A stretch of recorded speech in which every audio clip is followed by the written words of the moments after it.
Hi, everyone. It's JoAnne Henein with More Clients, More Fun.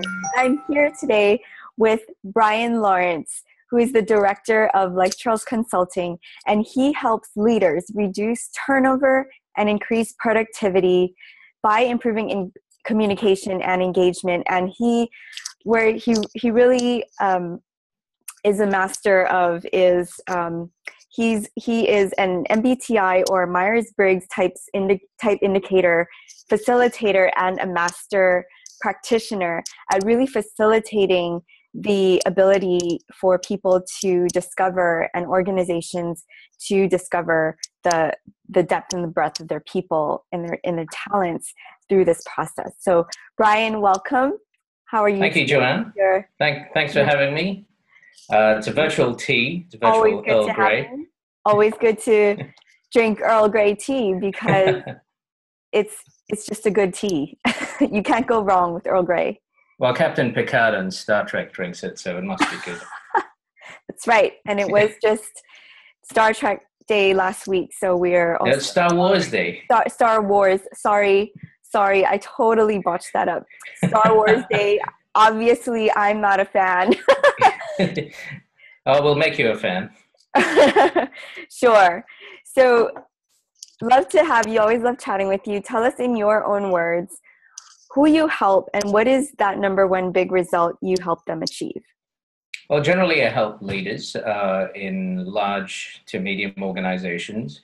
I've been working with leadership teams and helping them generally communicate better with each other. One of the biggest pain points that I've come across in most organizations and most leadership teams is the fact that they're not communicating effectively. So this boils down to ultimately different personality types and not understanding how the different personalities communicate. So what I help do is help them bridge that gap in communication. And that leads to better understanding, that leads to better engagement, ultimately leads to reduced turnover as people are more satisfied with what they're doing, they're more satisfied with how they're being managed, and increase profit as a final point. The more engaged you are, the more likely you are to be motivated, the more likely you are to be motivated, the more likely you are to stay on in an organization. Absolutely. And I completely agree that what this translates to, all this work that you do, is ultimately an increase in profit. Because if you're reducing turnover, if your employees are more engaged, then absolutely the cost of rehiring or retraining or just doing things that will keep your employees engaged, that's decreasing. The time spent getting people on the same page is decreasing. The time spent resolving conflict is decreased. Would you agree? Yeah, absolutely. I remember we interviewed a mining supervisor on one of the mining teams in Western Australia. And one of the things she said was, before she did the Myers-Briggs, before she understood personality type, she thought everyone working for her was stupid. And she realized after having used this instrument that people just communicated differently. They just took in information differently. They made decisions differently from her. And when she had that realization, she started to engage with them in the way that they wanted to be engaged, and that actually reduced turnover in that mining team. Wow, that is night and day. I would say, in a perspective shift in your employees, for going from thinking they were stupid to which is pretty terrible, terrible for a boss to be thinking that, right? Yeah. And then, so the shift that you create in the mindset of bosses is tremendous and unprecedented, really, because they've never thought this way before. And so this paradigm shift, if you will, is happening in all these leaders and all these organizations that you help. So what is it like? Tell us, I'd love to hear another transformation or way that someone identified their blind spot. Well, that's what you call it, because you help them tune into their blind spot and actually develop their authentic style. So what does that look like in another organization or leader that you help? Well, recently I worked with a recruitment company in New Zealand, and I started out working with the main leadership team, and then moved on to the next level. And one of the members of the leadership team came back to me about a month later, and he said, it's actually changed the way he's done performance management, because he's understood how that person wants to be given feedback. So typically he'd give feedback in a very blunt, forthright, direct way. And the person receiving the feedback had a different style. So if you understand Myers-Briggs types, he was a classic thinker. And thinkers tend to give feedback in a very direct, objective, detached way. And sometimes it can come across as very, almost hurtful. And the person he was giving feedback to, one of his subordinates, was a feeler. And she was, the way she was taking it was in the sense that, you don't like me, and I'm very hurt by the way you're delivering this feedback. So he changed the way in which he gave feedback to her, in a more positive, in a more using values, and she took it in a more positive light. So rather than reject the feedback or outright, she took it in a way that, okay, he really actually is genuinely trying to help me. And even though he can be forthright, he doesn't mean to, and he's not deliberately trying to insult me. He's actually trying to help me improve my performance. So it changed the way in which he did his performance management interviews. And one of his subordinates came to me as well and said, and I did their team about a year later. He said that the way in which he engaged with one of his direct reports has completely changed as well, because he now realized how he wanted to be engaged. So it's changed the level of communication. I wouldn't say it's completely transformed the organization yet, but it's changed the way in which individuals have started to communicate. When the language of personality type is fully embedded in an organization, then you start to see that transformation. I've seen it in a number of organizations that I've worked with.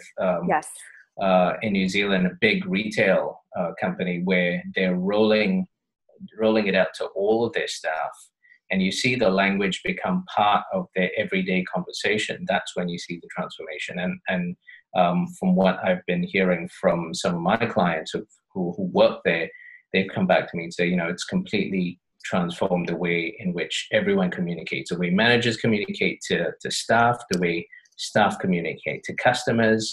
It's changing almost incrementally. Yeah. And it's truly satisfying. I like how you said here that the light bulb moment, watching that light bulb moment emerge is hugely satisfying. And seeing leaders develop that self-awareness and those interpersonal skills is priceless, because they become their true, authentic, conscious self as a leader. And then the impact grows, really. There's a practical component to this as well.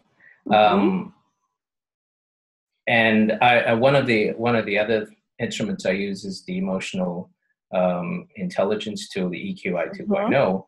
And the research around increasing emotional intelligence shows that leaders who demonstrate higher levels of empathy, self-regard, reality testing, problem solving, are more likely to generate higher profits for the companies that they work in. So, if you start to get them to understand themselves, and then you start to build that emotional intelligence in them, in their teams, you will ultimately get a more successful organization. Absolutely. Totally agree. And emotional intelligence is the future of leadership coaching and executive coaching. And it's almost like, a couple decades ago, it was just, an unspoken thing. You don't even go there. And now companies are on that role, there's that trend moving quickly, rapidly towards, engaging, integrating that into all of their training for their leaders and employees. Absolutely. Yep. So speaking of which, the organizations, the leaders, the employees, what are the characteristics of an ideal client for you to work with? Usually a small to medium organization, anything from financial services, pharmaceuticals, construction. I've worked with a major construction project. I've worked with the board and the management team, getting them to communicate. So it's really a range of different corporate entities. And I've worked with so many different ones, it's hard to really pin it down. But That's generally, fair. You have such a broad range, and you've helped very large organizations in your decades of work. You're being very modest here, but I know that you've helped very large corporations who have very recognized brands, name brands. And so really, going down to your background as a teacher, helping schools and teachers facilitate a much more vibrant learning environment. So I really admire that about you. If someone were to want to enroll with you and work with you, I guess what I'm getting at is, what are the characteristics of that leader or organization that make them enjoyable to work with and effective for you to work with? What do they need to give in order for your process to be effective? Well, they need to be willing to learn. They need to be willing to see that they can improve. So they need to have the start of being a learning organization, because if you're reluctant to even admit that you have blind spots, it is very hard to work with you. And I've engaged with a number of organizations who refuse to see that things were not quite working, and the ones who do are the ones who make that transformation very quickly. I run a little exercise called Colorblind, where everyone's blindfolded for half an hour, and they have to figure out a series of plastic pieces. They have to figure out a puzzle while they're blindfolded.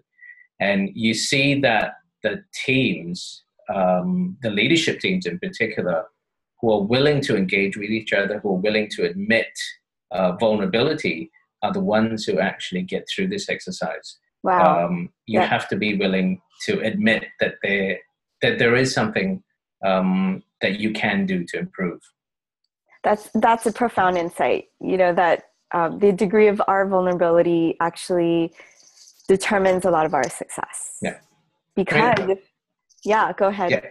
I mean, all I'm really doing is helping people see a different perspective.